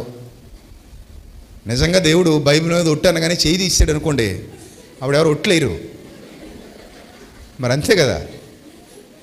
బైబిల్ మీద ఒట్టక్క, నేను చెప్పేది నమ్ము, బైబిల్ తోడు, దేవుడు తోడు. దేవుడు తోడు అనగా నాలుగు ఎగిరిపోవాలి. ఇలాంటివి ఏమైనా జరిగాయి అనుకోండి, అప్పుడు ఇలాంటివి ఏం చేయరు. కానీ జరుగుతాయండో ఇప్పుడు కాదు, మీరు మరణించిన తర్వాత వడ్డీ, చక్రవడ్డీ, బారు వడ్డీ అన్నీ వస్తాయి. ఇప్పుడు మనకు బాగానే ఉంది కదా, ఏం రావట్లేదు కదా అనుకుంటాం. దేవుడు అన్నీ నోట్ చేసుకుంటున్నాడు. ఏ రోజు దారు మనకే కంప్యూటర్లో ఫీడ్ అయిపోతున్నాయి, కంప్యూటర్ బిల్లు వచ్చాయి. మనకే ఎంత టెక్నాలజీ ఇచ్చేవాడికి ఇంకెంత టెక్నాలజీ ఉంటుందో ఒకసారి అంచనా వేయండి. ఏది వదలడు, అన్నీ వస్తాయి బయటికి. రహస్యమైనది ఏది వెలుగులోనికి రాకమానదు, మరుగైనది ఏది బయలుపరచబడకపోదు. మీరు చీకట్లో చేసినవి ఎక్కడ కనబడతాయట? మరి అది. కాబట్టి ఒట్టక్క అనే ముందు ఒక్కసారి ఆలోచించక్క, ఒకసారి ఆలోచించండి. సో ప్రతిదానికి దేవుడిని అడ్డు పెట్టేసుకుని తప్పించుకుందాం అనుకుంటాం మనం. ప్రతిదానికి మానవుడుకున్న దౌర్భాగ్యపు నైజం ఇది. దేవుడిని అడ్డు పెట్టుకుని తప్పించుకోవాలనుకుంటాడు. అలాగే సౌలు కూడా ఇది దేవుడికే, నాకు కాదు అని తప్పించుకునే ప్రయత్నం చేస్తున్నాడు.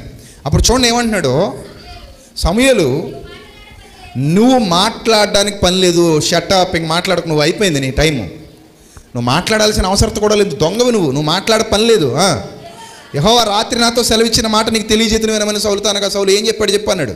అందుకు సమూయేలు అంటున్నాడు, నీవు దృష్టికి నీవు అల్పుడుగా ఉన్నప్పుడు, నీ దృష్టికి నువ్వు అల్పుడుగా ఉన్నప్పుడు, నీ దృష్టికే, అందరి దృష్టికి కాదు. ఒకసారి మీకు కూడా అప్లై చేసుకోండి. ఈరోజు నువ్వు ఏదో ప్రెసిడెంట్ అయి ఉండొచ్చు, ఈరోజు నువ్వు ఏదో పెద్ద అయి ఉండొచ్చు, ఈరోజు నువ్వు గొప్పడు అయి ఉండొచ్చు, ఈరోజు చదువుకున్నాడు అయి ఉండొచ్చు, ఈరోజు నువ్వు ఏదో పదవిలో హోదాలో ఉన్నాడు అయి ఉండొచ్చు. కానీ ఒకప్పుడు నీ దృష్టికి నువ్వే అల్పుడివి. దేవుడు నీకు ఒక ఉన్నతమైన స్థితిని ఇచ్చాడు దేవుని ఎదుట, ఆయన సన్నిధిలో. అదే రక్షణ భాగ్యం. నీవు అల్పుడుగా ఉన్నప్పుడు ఇశ్రాయేలీయుల గోత్రమునకు శిరస్సు అయితివి. యెహోవా నిన్ను ఇశ్రాయేలీయుల మీద రాజుగా అభిషేకించెను. మరియు యెహోవా నిన్ను సాగనంపి నీవు పోయి పాపాత్ములైన అమాలేకులను నిర్మూలన చేయము, వారు లయమగును వరకు వారితో యుద్ధము చేయమని సెలవీయగా, నీవు ఎందుచేత యెహోవా మాట వినక దోపుడు మీద ఎగబడి ఆయన దృష్టికి కీడు చేసితివనెను. చూసారా, ఎందుకు నువ్వు ఆయన మాట వినకుండా దోపుడు మీద ఎగబడ్డావు? ఇప్పుడు ఇదే మాట మనల్ని అడిగితే, ఎందుకు నువ్వు ఆయన మాట వినకుండా లోకం మీద ఎగబడ్డావు? ఎందుకు నువ్వు ఆయన ఆజ్ఞను విననొల్లని స్థితిలోకి వెళ్ళి లోకం మీద ఎగబడుతున్నావు, లోకం మీద పడుతున్నావు? లోకం నీకు శాశ్వతం అనుకుంటున్నావు. పరిగెత్తు, చూద్దాం ఎంత దూరం పరిగెత్తుతావు, ఎంత దూరం పరిగెత్తగలవు. కొంత దూరమే. కొంత దూరం పరిగెత్తిన తర్వాత నీకు ఆయాసం వస్తుంది, గుండె కొట్టుకోవడం ఆగిపోద్ది, మట్టిలోకి వెళ్ళిపోతావు. అదే నీ ఆయుష్. మనం పరిగెత్తుతున్నాం 20 ఏళ్ళ, 30 ఏళ్ళ, 40 ఏళ్ళ, 50 ఏళ్ళ, 60 ఏళ్ళ, 70 ఏళ్ళ, అధిక బలం ఉన్న ఎడల 80 సంవత్సరములు అయినను వాటి వైభవము ఆయాసమే, దుఃఖమే అన్నాడు భక్తుడు. సో నువ్వు ఎంత దూరం పరిగెత్తుతావు పరిగెత్తు, కానీ ఒక చోట ఆగిపోవాలి, గుర్తుపెట్టుకో. లోకం కావాలా నీకు, దేవుడు కావాలా? ఏది శాశ్వతం అనుకుంటున్నావు? లోకం శాశ్వతమా? చరిత్రలో కాలగర్భలో కలిసిపోయిన రాజుల్ని చూడు, ధనవంతుల్ని చూడు, గొప్పవాళ్ళను చూడు. వాళ్ళ ముందు నువ్వెంత, నీ బ్రతికెంత, నీ ధైర్యం ఏపాటిది? ఏం చూసుకుని నీకు ఆ ధైర్యం? ఇక్కడ సౌలు చూడండి, ఏం చూసుకున్నాడు అతనికి ఆ ధైర్యం? ఎందుకు ఈ దోపుడు సొమ్ము మీద ఎగబడితివి అని అడిగితే వెంటనే మళ్ళీ కవరింగ్ ప్రయత్నాలు, కన్నింగ్ మెంటాలిటీ. మళ్ళీ ఏమంటున్నాడు తెలుసా? అందుకు సౌలు ఆ మాట అనవద్దు, నేను యెహోవా మాట విని యెహోవాను పంపిన మార్గమును పోయి అమాలేకుల రాజును అగగును తీసుకొచ్చి తిని, కానీ అమాలేకుల్ని నిర్మూలన చేసి తిని, రాజును మాత్రం తీసుకు తెచ్చుకున్నాను. అయితే గిల్గాల్లో నీ దేవుడైన యెహోవాకు బలి జనులు శపితములకు గొర్రెల్లోను ఎడ్లలోను ముఖ్యమైన వాటిని తీసుకుని వచ్చారని సమయాలతో చెప్పి, శపితములు అన్న పదం వాడాడు చూడండి. శపితమైందని ఎవడైనా తీసుకురానిస్తాడా? మరి నిజంగా ఇంగిత జ్ఞానం ఉంటే శపితములు అన్న పదం వాడుతున్నాడే, మరి శపితములైన వాటిని ఎవడైనా తెస్తాడా? తేటో అంటే ఇతనికి అన్నీ తెలుసు, తెలిసి తప్పు చేశాడు. ఇంకా ఒప్పుకునే గుణం రావట్లేదు. చూసారా, ఇంకా ఒప్పుకునే గుణం రావట్లేదు, ఒప్పుకుని విడిచిపెట్టే గుణం రావట్లేదు, పశ్చాత్తాపం రావట్లేదు, క్షమాపణ కోరుకునే మనసు రావట్లేదు. ఇంకా మొండి హృదయమే, ఇంకా బండ హృదయమే, అదే నడుస్తుంది. ఇంకా చాలామంది జీవితాల్లో అదే మొండి హృదయం, అదే బండ హృదయం మారాలన్న ఆలోచన రాదండి వాళ్ళకి. ఎందుకో వాళ్ళలో మార్పు కనబడదు. సో అదే మొండి హృదయంతో, అదే బండ హృదయంతో మాట్లాడుతున్నాడు. అప్పుడు సమూయేలు అన్నాడు ఫైనల్గా, చూడండి 22వ వచనం, చాలా ఇంపార్టెంట్ వేస్ ఇది, అందరూ కూడా అండర్లైన్ చేసుకోండి. ఏమని వ్రాయబడింది అక్కడ? అందుకు సమూయేలు తాను సెలవిచ్చిన ఆజ్ఞను ఒకడు గైకొనుట వలన యెహోవా సంతోషించున్నట్లు ఒకడు దహన బలులను అర్పించుట వలన ఆయన సంతోషించునా. చూసారా, ఆలోచించమంటున్నాడు. దేవుడికి ఎప్పుడు ఎక్కువ సంతోషమట? దహన బలులు అర్పిస్తే సంతోషం కాదట. మరి ఏం చేస్తే సంతోషమట? ఆయన ఆజ్ఞను గైకుంటే సంతోషమట. మనం ఇది మర్చిపోతాం. మనం ఇది మర్చిపోయి చర్చికండి, ఇదేదో కోటాలు పెట్టుకున్నారు, సభలు జరుగుతున్నాయి, నాది ఒక 50 కేజీల బస్తా రాసుకోండి, రాసుకున్నారు, మైకులో 30 సార్లు చదవాలండోయ్, మళ్ళీ లేకపోతే నాకు ఇబ్బంది అయిపోద్ది, ఊరందరికి వినపడాలి, నేను చేసింది అందరికి తెలియాలి. ఒకవేళ చదవలేదనుకోండి, నేను ఇచ్చిన 10 రూపాయల గురించి గొడవలు అయిపోతాయండోయ్. ఇలాంటి దౌర్భాగ్యపు స్వభావం కూడా చాలా మందిలో ఉంటుంది. పావలా ఇచ్చి 10 సార్లు చదివించుకుంటారు. పోనీ అదేమైనా నువ్వు ఇచ్చిన 50 కేజీలు 25 కేజీలు అని దేవుడు తింటాడా? అది మళ్ళీ నువ్వే తింటావు. దేవుడు తింటాడా? నువ్వే తింటావు. ఈ చర్చిలో ఫ్యాన్లు ఉంటాయి, ఇది ఇప్పుడు బాగానే ఉన్నట్టున్నాయి. ఇది వరకు అయితే ఫ్యాన్లు రెక్కల మీద ఫ్యామిలీ పేర్లన్నీ ఉండేవి. నిజం. ఆ చర్చిలోకి వెళ్ళి చూసామనుకోండి, ఆ రెక్కల నిండా పేర్లే. ఇంకా నయం అవకాశం లేదు, కానీ ఉంటే అక్కడ వాటికి మళ్ళీ ఇంకేమైనా కొత్త రెక్కలు పెట్టి మరీ రాసేస్తారు. తాత ముత్తాతల వంశవృక్షం అంతా ఉంటుంది దాని మీద. మళ్ళీ వీళ్ళు ఏం చెప్తారంటే, బయటికి వెళ్ళి పలానా పర్సను దేవుడికి ఫ్యాన్ ఇచ్చాడండి. ఎవరికి? దేవుడికా? ఆయన వచ్చి కూర్చుంటాడు మరి స్విచ్ చేసుకుని, దాని కింద కూర్చుంటాడు ఆయన వచ్చి. అసలు మనకు కొంత కూడా సిగ్గు కూడా అనిపించదండి ఇలాంటి మాటలు చెప్పేటప్పుడు. ఇంకోటి వచ్చి అంటాడు కదా, నేను దేవుడికి గడియారం ఇచ్చానండి అంటాడు. ఉందా? దేవుడికి ఏమి ఇచ్చాడట? గడియారం ఇచ్చాడట. ఆయన వచ్చి చూసుకుంటాడు మరి టైము. టైం ఎంత అయింది బాబు అని ఆయన వచ్చి చూసుకుంటాడు నీ గడియారంలో. పోనీ ఆ గడియారాన్ని కూడా ఊరుకుంటారంటే దాన్ని కూడా అద్దం తీసి మరీ పేరు రాసేస్తారు. అద్దం ఇప్పేసి అవసరమైతే ఎక్కడైనా పట్టుకెళ్ళి బోర్డులు తీయించేసి స్కెచ్ పెన్ తెచ్చి అందులో పేర్లు రాసేసి, మేమే ఇచ్చామండి, పెయింట్ వేసింది మేమేనండి, ఫ్యాన్లు ఇచ్చింది మేమేనండి, కుర్చీలు కొన్నది మేమేనండి, గట్టిగా చదవండి అయ్యగారు, ఊరందరికి వినబడాలి. వీటి వల్ల దేవుడు సంతోషించడు అని బైబిల్ చెప్తుందా చెప్పట్లేదా? చెప్తుందా? వీటి వల్ల దేవుడు సంతోషిస్తాడు అనుకుంటే అది నీ అమాయకత్వం, నీ అజ్ఞానం. అవన్నీ నువ్వు కృతజ్ఞతతో చేస్తున్నావు, అంతేనా? దేవుడు నీకు సమృద్ధిగా ఇచ్చాడు కాబట్టి కృతజ్ఞతతో ఆయన కార్యంలో ఉపయోగపడుతున్నావు, అంతే. అది కూడా ఆయనకి ఇస్తున్నావు తప్ప, ఆయన పనికి ఇస్తున్నావు తప్ప ఆయన దగ్గరికి ఏది వెళ్ళట్లేదు. అది ఆయనే సుఖపడట్లేదు దానివల్ల, నువ్వే సుఖపడతావు. మళ్ళీ నువ్వేనా సుఖపడతావు? ఆయన ఫ్యాన్ నీకా ఆయనక, గడియారం నీకా ఆయనక, బియ్యం నీకా ఆయనక, మరి ఇంకేముంటాయి? అన్నీ ఆయనకా నీకా? అన్నీ నీకే, కానీ పేరెవరిది? ఆయనది. చదివింపుల కార్యక్రమంలో మాత్రం నీ పేరు ఇంత ఈ రేంజ్లో ఉండాలి, 30 సార్లు చదవాలి. ఒకరోజు సభకి వెళ్ళాను, సభ అయిపోయింది, ఆమెను అనేసారు, అయిపోయింది అయ్యగారు మీరు వెళ్ళండి అన్నారు. బాబు నీ తర్వాత మీ పరిస్థితి అంటే ఇక్కడ మాకు చదివింపుల కార్యక్రమం ఉందండి. ఏం చదివింపుల కార్యక్రమం అంటే మొత్తం చదవాలండి బాబు, ఈ సభకి ఇచ్చిన వాళ్ళ పేర్లన్నీ చదవాలి ఇక్కడ. మరి అదేంటి కుడి చేత్తో ఇచ్చింది తెలియకూడదు అన్నాడు కదా. మరి ఇదంతా ఎందుకంటే అవన్నీ మాకు ఇక్కడ చెల్లుబాటు అవ్వండి, చదవకపోతే వచ్చే సంవత్సరం ఎవడెవడండి బాబు మీకు తెలియదు అన్నాడు. ఇలాగే చెప్పొచ్చు కదా, ఇలాగే చెప్పు, కరాఖండితంగా చెప్పు. వాడు ఇవ్వకపోతే దేవుని పని జరగదా? నువ్వు లేకపోతే దేవుని పని జరగదా? చెప్పు ఆ మాట, ధైర్యంగా చెప్పు. నేను లేకపోతే దేవుని పని జరగదని చెప్పగలిగే దమ్ము ఉందా నీ దగ్గర? ఉందా? ఉండదు. అలా అన్నావు అనుకో, నువ్వే ఉండకుండా పోతావు, గుర్తుపెట్టుకో. ఆ మాట నిజమైపోద్ది, కానీ దేవుని పని జరుగుతుంది. నువ్వు పోతావు, కానీ దేవుని పని మాత్రం ఖచ్చితంగా జరుగుతుంది. అది ఆయన చిత్తం, ఆయన జరిగించుకోవాలనుకుంటే ఎలా అయినా జరిగిస్తాడు. కానీ మనం ఏంటంటే మన స్వార్థానికి సమస్తాన్ని ఉపయోగించుకొని ఆయన పేరు వాడుకుంటూ ఉంటాం. దేవుడికి వాటి వల్ల సంతోషం లేదు. ప్రియులారు గుర్తుపెట్టుకోండి, మొదట ఆయన నీ డబ్బు కోరట్లేదు, నువ్వు ఇచ్చే కానుకలు కోరట్లేదు, ఆయన నువ్వు ఇచ్చే బియ్యం కోరట్లేదు, నువ్వు ఇచ్చే బలులు కోరట్లేదు. మరి ఏం కోరుతున్నాడు ఆయన? నిన్ను కోరుతున్నాడు, నిన్నే కోరుతున్నాడు. నువ్వు ఆయన మాట వినాలనుకుంటున్నాడు, ఆయన ఆజ్ఞను అనుసరించి జీవించాలనుకుంటున్నాడు, నువ్వు నీ బ్రతుకు మార్చుకోవాలనుకుంటున్నాడు, నువ్వు నీ పాపాన్ని ఒప్పుకొని విడిచిపెట్టాలనుకుంటున్నాడు. అది ఆయన ఉద్దేశం. సౌలుకి క్లియర్ ఎక్స్ప్లెనేషన్ ఇచ్చాడు. Clear explanation. ఈరోజు ఇది మనందరికీ గుణపాఠం కావాలి. చూడండి తర్వాత మాట ఏమని వ్రాయబడిందో. బలులు అర్పించుట కంటే ఆజ్ఞను గైకొనుటయు. బలి గొప్పదా, ఆజ్ఞను గైకొనుట గొప్పదా? ఎస్. నువ్వేదో ఇచ్చానంటున్నావే, అది కాదు దేవుని దృష్టికి కనబడేది. ఆయన ఆజ్ఞను గైకొనటమే దేవుని దృష్టికి కనబడుద్ది. ఆయన ఆజ్ఞను గైకొనటం. ఒకరోజు తెలంగాణ ప్రాంతంలో వాక్యం ప్రకటిస్తుంటే ఆ ఏరియా పెద్ద వచ్చాడు. అంటే నాకు తెలిసి ఆ ఏరియాలో ఒక మంచి రాజకీయ పలుకుబడి ఉన్నటువంటి వ్యక్తి అనమాట. వైట్ ప్యాంటు వైట్ షర్ట్తో వచ్చాడు, కూర్చున్నాడు. నాకంటే ముందు మాట్లాడమని 10 నిమిషాలు సమయం ఇచ్చారు.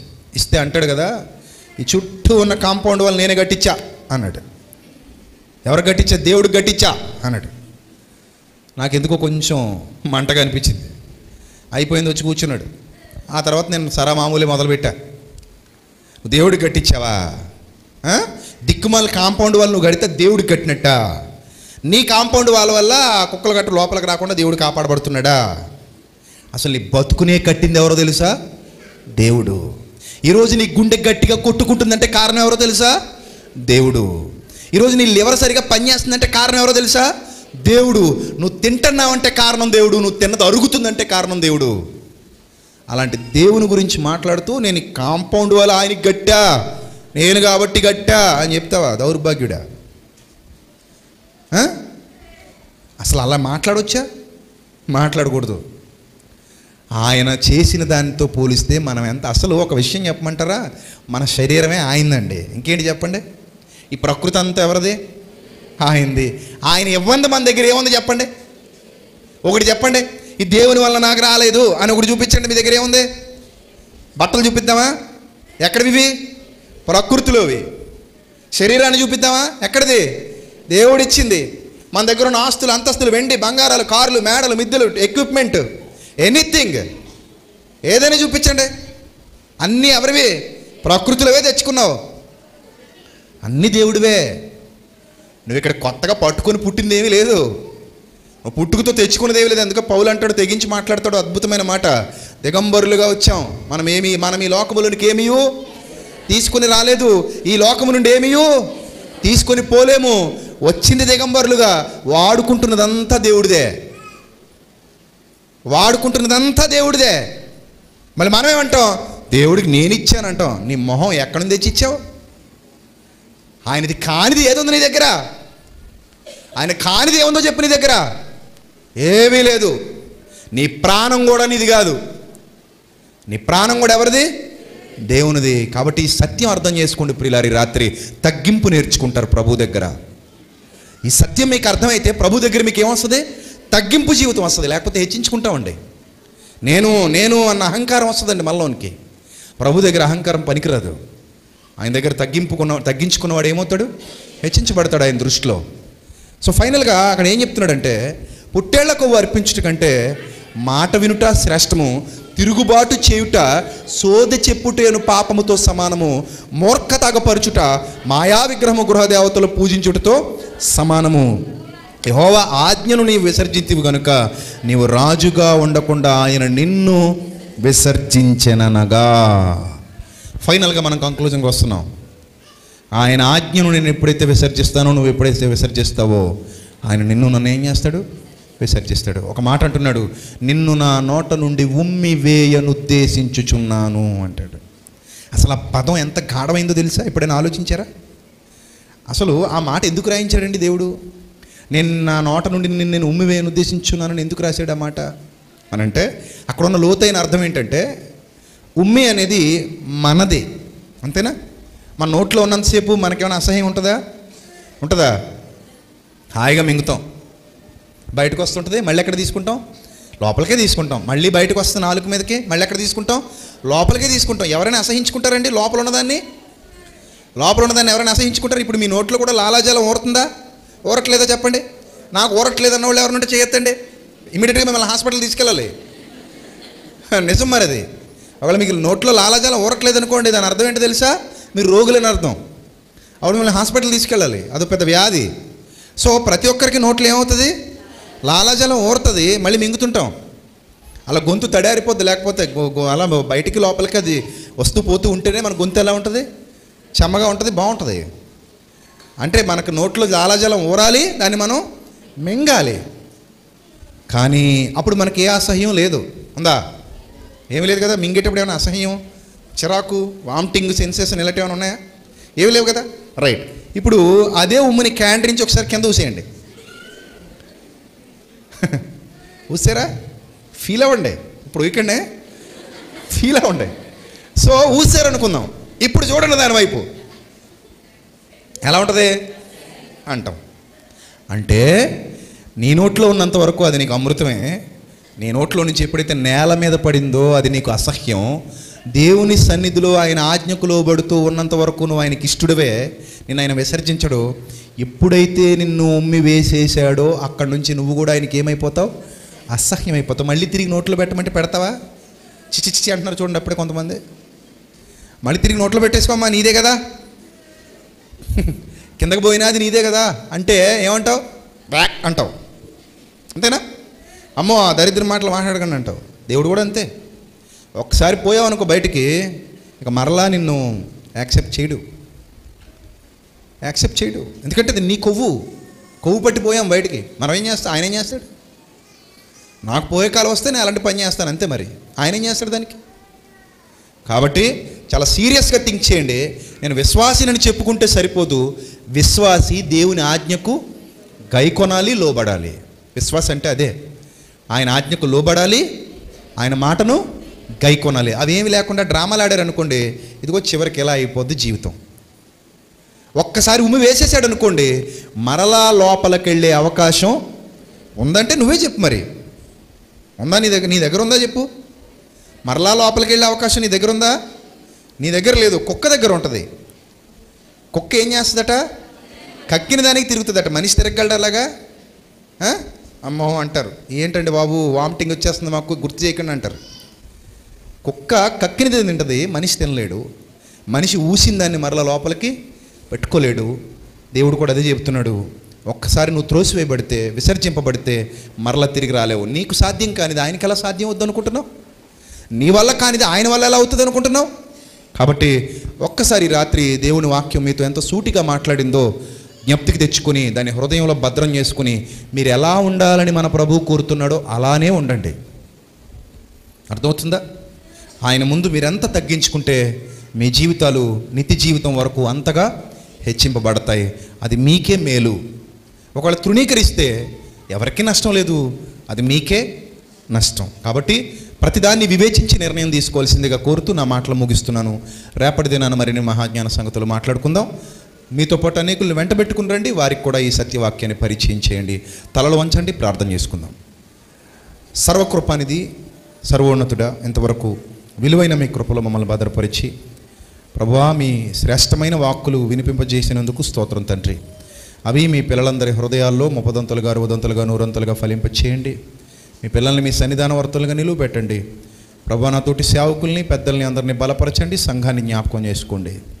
మీ పిల్లలందరినీ క్షేమంగా వారి గృహాలకు చేర్చి రేపటి దినాన్ని కూడా తోడుకుని రండి. మీ సత్యవాక్యం వారి హృదయాల్లో ఫలించి తండ్రి వారు మీకు దగ్గరగున్నట్లుగా సహాయం చేయమని క్రీస్తు నామములో ఈ ప్రార్థన మనవులు అడిగి వేడుకొనుచున్నాం మా కన్న తండ్రి. ఆమెన్.